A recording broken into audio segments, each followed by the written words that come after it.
Welcome back to the Bernard Lee Poker Show. We are always thrilled to have this gentleman on the show.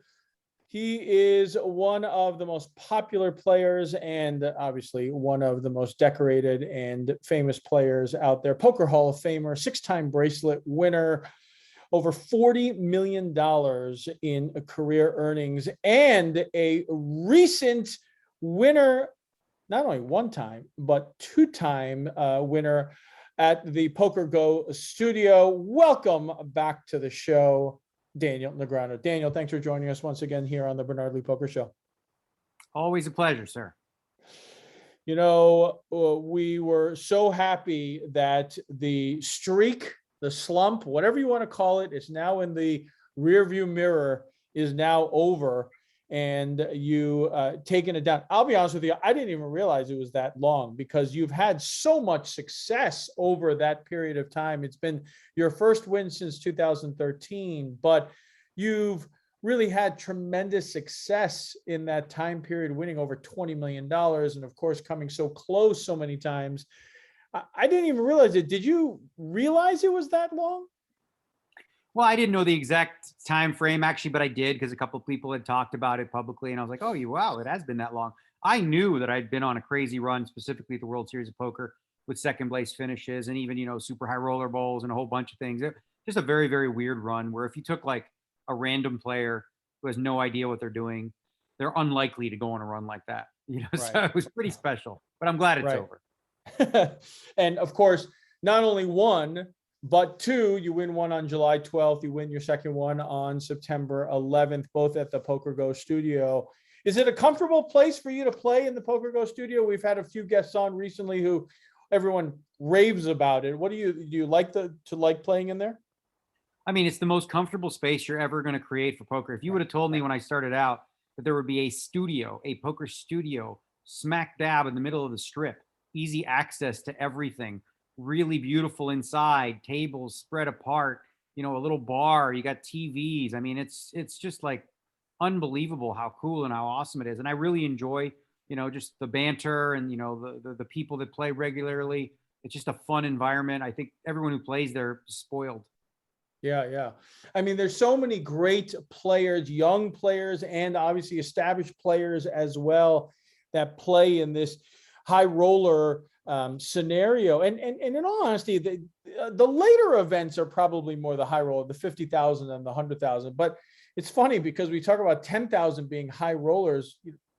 10 years ago with the WPT, 10,000s were every single month playing, but there's so many in a row. Do you enjoy this concentrated period of time where you play these big buy-in events that are obviously extremely meaningful?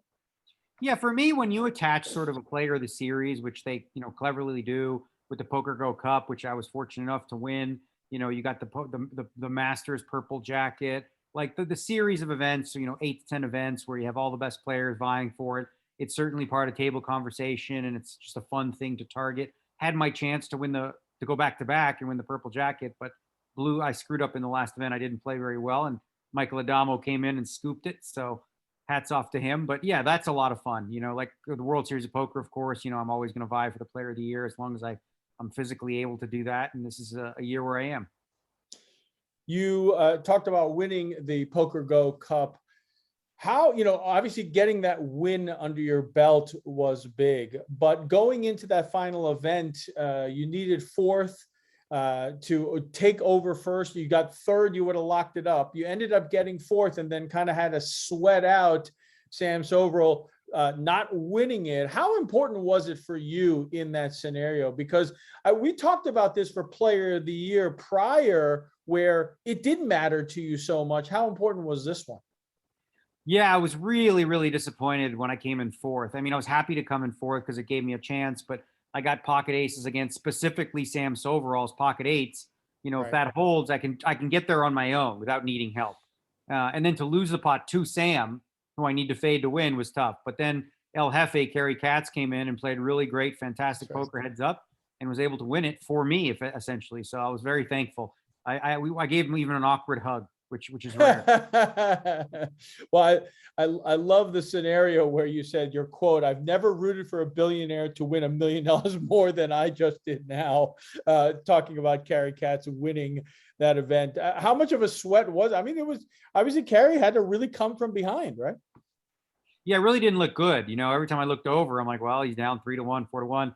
And I played a really grueling series. So I played every event from the start. I don't late reg, I show up right on time. So I decided to have a couple beers, have some wine, and really enjoy the show. And then when I started to see him make some headway, it started to get real where, wow, he could do this. And then he did in short order. He was able to make the full comeback complete. Right. No, thank goodness for that, obviously. Now with the purple jacket, I read somewhere that it was meaningful for you because the Poker Masters was the moment where you realized that, wow, these young kids have really kind of surpassed me and really taken this game to another level. Not this Poker Masters, obviously a previous one. And it would have meant something very special to you to win this Poker Masters because of that revelation that you had. Is that right? Yeah, I think throughout my career, I've always looked at benchmarks or moments where I'm like, okay, wait a minute, I need to work on my game because these guys are really good. And that one was stark because it opened up a whole new world of discussion about poker, just like listening to them dissect a hand, for the first time, really, him talking about combos of Queen 10. And I was like, whoa, that's how you guys dissect poker? I didn't even know. So it opened me up to an entire world. And I started working with a couple guys who run hybrid poker, and really just starting from scratch and learning modern poker theory. Because I think if you want to be able to play consistently at the high levels, and if you don't have an understanding of high level theory, you're just not going to do very well. And I think most people from my generation kind of scoff at it and say, oh, you just play the old way. You mean, oh, bad? You want me to just play like shit compared to these young kids? No way. It's really worthwhile. Like there's all this information out there. The guys who play at the highest level, they've studied, they've worked hard on their game. And I knew that in order to compete at that level, if I was going to choose to do that, it required me, it's a self-awareness issue of where you realize you're like, all right, well, can I get better? Yes. Do I need to get better? Absolutely. And, both were true. You have been playing at such a high level for decades, and have been a 6-time bracelet winner, of course, WPT champion, et cetera, et cetera. The list can go on. It's kind of like if we were rattling off all of your accolades, it would be Phil Mickelson saying to Tiger Woods, all right, we'd stop now. But you still wanted to improve on your game and do this.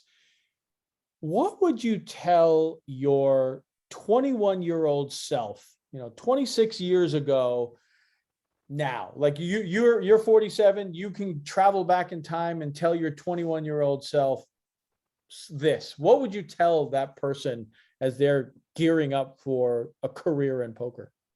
So it's interesting because I look at where I'm at now and I'm absolutely ecstatic with where my life is and where I am. And I know that every decision I made up until now is what led there. And that includes the mistakes, right? So it's not like I go back to my 21-year-old self and say, don't do this, because that taught me a lesson that I needed to learn, right? Sure. I would say this at 21, just appreciate a wider variety of things. And, because I think though, it's sort of a hard question because in order to become successful at something, you sort of have to immerse in it completely, right? So, one of the pieces of advice you might give is like, oh, make sure you live your life a little bit, but like, no, because if you want to be great, you got to work really hard. So I guess in hindsight, I really wouldn't change much. And I wouldn't give that player a lot of advice other than to say, be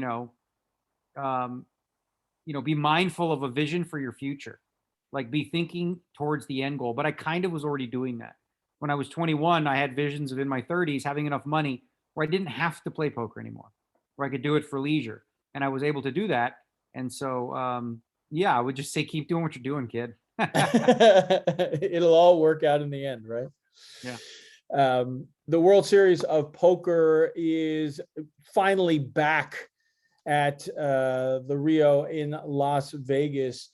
Obviously, this is the big event for you. You always are trying to win Player of the Year, like you said. Last time in 2019, you had it in some respects for a little bit, but of course, that changed with some of the calculations, and Robert Campbell won. But as the WSOP is underway, what are some of the events that you, obviously the main event, but what are some of the other events that you're really kind of, putting your target on to and excited to play? Well, obviously, like you mentioned, the main event's an important one, but for me, the most enjoyable, the most fun, the most prestigious has always been the $50,000 buy-in Poker Players Championship. That's the one that's mixed. One of the things about the World Series of Poker that I love is it's an opportunity to play mixed games, right? Right. And all these high rollers I play, you don't really get to play all the games. And I've, Right. fancy myself somebody who's well-rounded. So, I'm looking forward to, like, right off the bat, we start with a 25K horse, totally new event. And I'm ready to, jump in there and play great from minute one. Right. When you go to the World Series, so many people have different ways of settling their schedule, et cetera. Some people, they just literally, what's the next event and go from there. Do you look at the 3:00 buy-in as in the sense of that it's a mixed game and focus on that more? Do you look at the championship events, the $10,000 events more? How do you kind of set your schedule? Because obviously rest is extremely important too, because some of these events go very late at night. Yeah, so I wrote it out and I actually tweeted it. I tweeted out my schedule in terms of like the possible game plan, right? It always is hinging upon whether or not you make a final table or a day two of something, Of but course. possible events that I would play. So they're generally going to be, as it works out, almost predominantly, almost exclusively the 3 p.m. events, which are typically mixed game, typically 10K buy-ins. The ones that I avoid for the most part are going to be the 11 a.m.s that have, like the 1500 no limits, the Colossus, the Marathon, all the events that attract the vast majority of players that they're interested in, or specifically the events that I'm not, right? I'm interested in the higher buy-ins, smaller fields, or some of the smaller buy-ins that have, mixed game, features to them. But if there's a 10K Omaha 8, and a $1,500, no limit hold'em, I'm 100% not going to play the no limit hold'em and play the 10K 08. You are also giving some of your action away. I believe it's on Pocket Fives. Is that right? Yeah, Pocket Fives set up a deal with, no fees or anything like that, where I can offer people a chance to buy a piece, sweat with me along the way. No markup, which I think is unique because most players in my position are charging significant markup. But this is an opportunity to just really have a sweat. And it's going to be set up pretty cool where, you'll be able to watch the vlog because we're going to do the vlogs daily. And then right after the vlog's over, somewhere in that neighborhood, we're going to post the package for the day. So if I'm playing the 10K 08, all right, I'm going to put 25% up, first come, first serve, $3 minimum, $600 cap. How is your World Series with regards to, obviously you're playing, you are trying to get as much rest as possible. Do you have the Winnebago outside this year? Winnebago, is that what it's called? Winnebago. I don't know, the van. Trailer? Yeah, I the trailer. do. The trailer. I got the trailer. It's located a little differently than it normally is this year. I think part of that is they're shutting that door, that the employee entrance door, because a lot of people are coming through there. And I think with COVID, I don't know if that's part of the deal, but they've moved it across the other side of the building, but it works fine. And it's really helpful, especially if I say, for example, I'm on a day 2, right? Return at 2 and I bust out around 4 or 5 o'clock. I need a minute to reset my mind before I jump into the next event, so I can take an hour or two, recompose, start to think about the new game that I'll be playing. In addition to that, the dinner breaks. A lot of people on dinner, they go somewhere, sit down, talk to people. I go nap. I use that time to take a nap, 45 minutes, an hour, which really helps me for the, the stretch run. No, absolutely. And I'm sure it's also a little different for you, right? Every single place you go, I know that you're so generous with your time with the fans, and every once in a while there'll be somebody who really wants to say hi to you. And I always am amazed that for you, you're like, I don't want to do it on the break. I'd rather do it in between hands while I'm playing, which is very unique. But I understand what you're saying, because when you're on break, you just want to get away and rest, right? Yeah, I think this year will be a little different because I don't think there'll be a lot of like people spectating or whatever. But yes, absolutely. The issue is this, right? People wait on the rail. They wait for me to go on break. I have a 15-minute break. My trailer's about a 2-3 minute walk. I need to use the bathroom. I have some things to do. If I spend 7, 8, 9 minutes, taking pictures, saying hello during that period of time, I don't have a break, right? So it affects me play-wise. Whereas, if there's a big pot going on, I got a couple minutes here and there, I can, say hello to the rail, take pictures then. But yeah, it is unique. You would think, like, a lot of people, they try to show respect and say, I didn't want to bother you while you're playing. I'm like, Right, yeah, but right. actually my break is the worst time. So, like, Right, don't right. bother on my break. Just like wait till I'm back to the table. And if I'm back a couple minutes early, that works too. Right. How is it for you during that? You know, you are one of the most personable players out there. You know, every single person talks about you, of how friendly you are, et cetera. But is it difficult at times, especially when you are fighting for a bracelet, when you're at the final table, deep in day two, et cetera, to just kind of, you want to be mindful to your fans, but yet there's work to be done and important work to be done. Is it a difficult balancing act for you? Well, yeah, and there's times where I'm annoyed, right? I'm not annoyed with them. I'm annoyed with what just happened at the poker table, whether it was a Right. beat, whether I misplayed a pot or whatever. So when I'm in an agitated mood, someone says something to me, I might go, "What?" Which is like, come off as an asshole. But it's Right. always important to know that, like, this person that came from Ohio to see you this one time, you got to turn it on, right? Right. Because if you're just, if you're in you don't really have the right when you're in that place to have a bad mood or to be in a bad mood. You have to sort of turn it on, because it could be the only time this person ever meets you. And if Right. so here's the thing: you could have like 1,000 altercations with poker fans, and 999 go well, but one didn't. That one that didn't, that's what gets on the internet.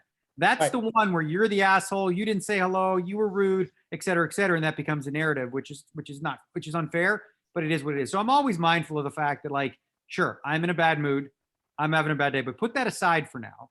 Say hello to this person, give them, a little bit of your time. And then when they walk away, you can go on continuing with your rant on your way to your trailer. Right.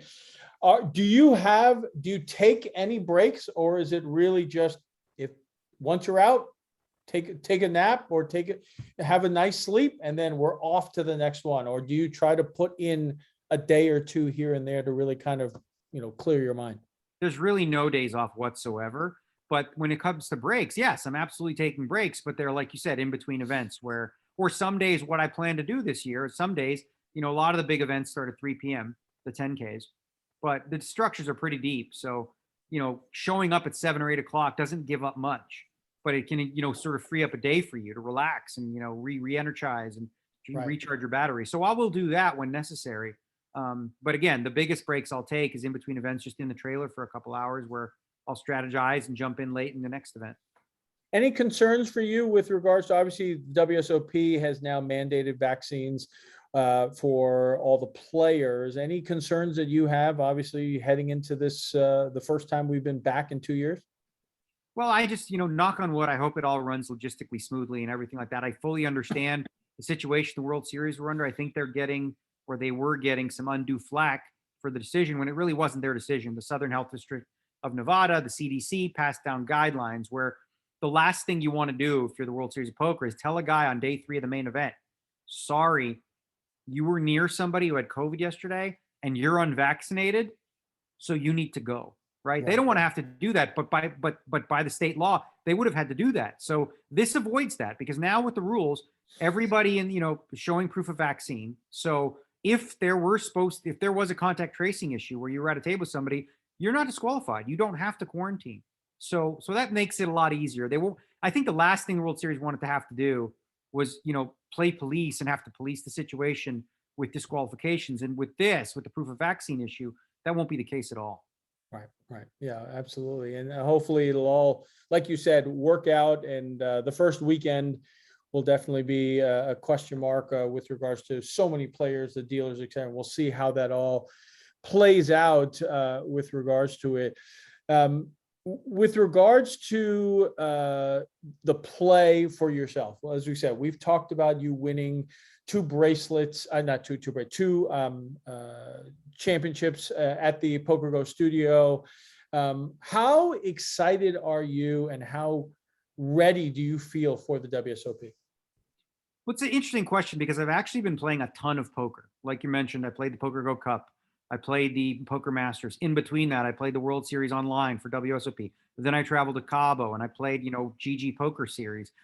I'm studying poker as we speak, watching the Super High Roller Bowl and taking notes and stuff like that and picking up stuff. So my mind has been heavily inundated with poker, right? So it's not like I'm coming in fresh, like, oh, I haven't played in a while. So, that could be a double-edged sword. A, I'm in stroke.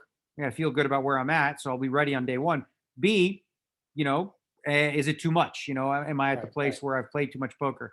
I feel like it's more a case of A because you know, I can handle it. And then once this World Series of Poker is over, you know, middle of November, I'm done. You know, you could just like, yeah, there will be no poker. I'll start going to hockey games and kind of live my life a little bit and take a real break during the Christmas break. Do you play? I know you were huge into golf for a long time. Have you played much? No golf whatsoever since I I was started thinking, poker. yeah, So here's the thing. Before that, too, I was playing obviously the match, the heads up match 2 and 400 against Doug Polk, right, right? right. Once that happened, once I decided to take that match on, haven't golfed at all because that Mm. required me not only playing the match, which was 2 to 3 hours or whatever, it was cramming 8 hours, 10 hours a day. I'm not kidding, of constant studying with solvers and working with my team because I was starting from scratch and I only had about a month to download all the information. So throughout each day, you know, I had to go over each session and try to improve upon, you know, what we were working with. So the really, and then right after that, of course, I started playing even more poker. So I haven't had any time, you know, and if I'm going to play golf, I know I like to play when I play every day. And, you know, that's not going to be a thing for a bit, but I'll get back to it probably next year when there's a little bit more of a break. But like golf, like poker, this isn't something you just kind of do. If you're either going to do it, you got to really put everything into it Yeah, and I'm not good play a enough lot. to just kind of do it, you know? Yeah, Some yeah, yeah. guys are good enough where they can be like, oh, I haven't played in a while, and then they're going to shoot 82. I don't Right. play a while. I'm shooting 105. You know what I mean? It's like, it's not, yeah. So, and I get into it too. Like part of the fun of golf for me is like setting goals and being like, all right, I want to be able to shoot 80 or whatever. Right, And if you play right, like, you know, once a week or something, that's not enough for me to improve. right, right. No, absolutely. I've been playing a lot, and you just have to. You just if you don't, you just lose it real quick. There's a lot of little things that you can lose real fast on it. How important for your development and how important for your improvement in your mind was it from the beginning with these heads up matches with Doug?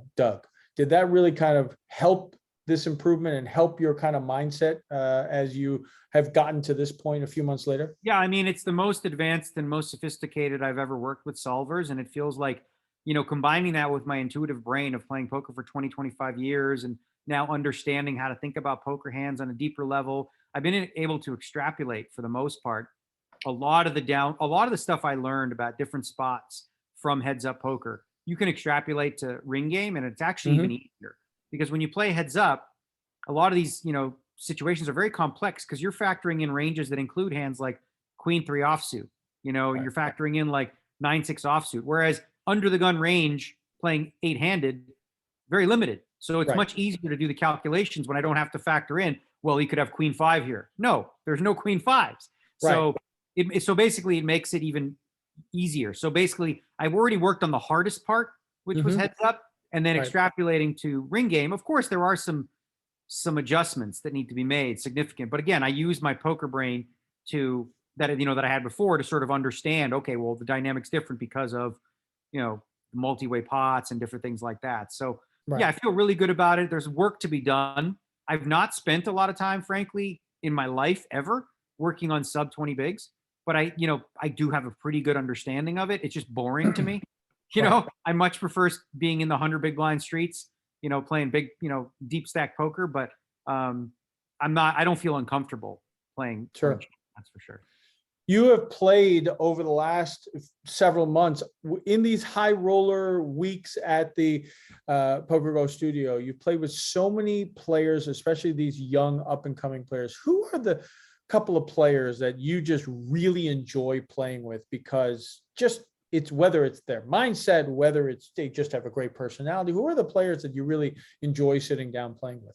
Yeah, well, I think if you look at the regulars, the conversation, the level of conversation, the type of conversation I really just enjoy with the regulars at the PokerGo Studio. It's a little more, I guess I would say it's a little, I think if there were cameras on, that we would all be canceled because it's not woke. Okay. It is not woke conversation. It's people being comfortable, joking, having fun. And it's also intelligent. Most of these guys are sharp guys.